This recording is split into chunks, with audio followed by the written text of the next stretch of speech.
As more women choose to combine work and motherhood, more men are being called on to help raise the kids.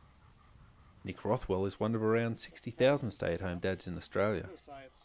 The 40-year-old former teacher cares for his 2 children while his wife works full-time.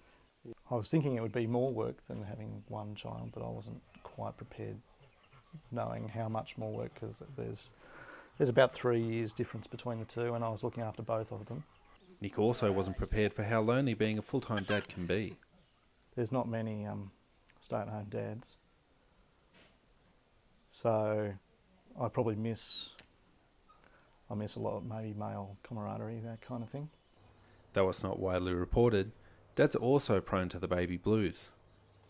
A recent UK study found that 1 in 5 dads experience depression while their children are young. 30-year-old Steve Smith works part-time to help his wife raise their 1-year-old daughter.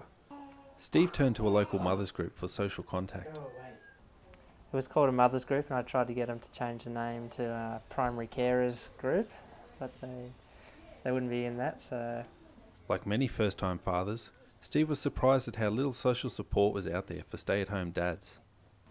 definitely haven't seen it pushed for the father's sides of things. All the initial midwife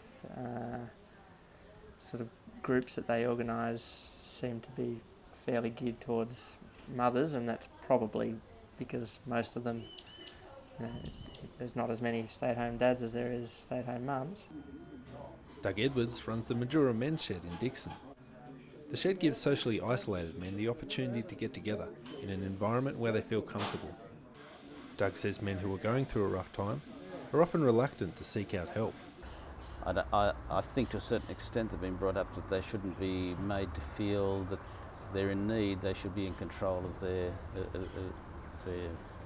just of their life, and to go and seek out community services as they see themselves as being a bit of a failure or something like that. Doug says he'd like to see more dads access to the men's shed, but to date the service has failed to attract a younger audience.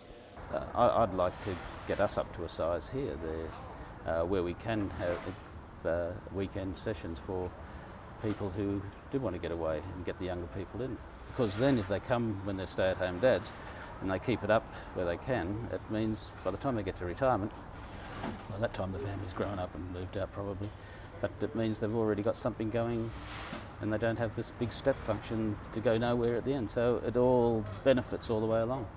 Brian Mappengur is a social worker with the Gungahlin Child and Family Centre. He says the community sector needs to do more to make men comfortable in accessing its services. I guess the community sector as well, I guess we haven't done enough, I think. We haven't done enough, in actually trying to promote that. And again, things like the posters that we put out and stuff like that, we always, even if we say parent and child, for example, there's always a picture of a woman and I think that gets into psyche of people, thinking, is this service for us? Brian says men are often reluctant to approach community organisations because of the stigma attached to them.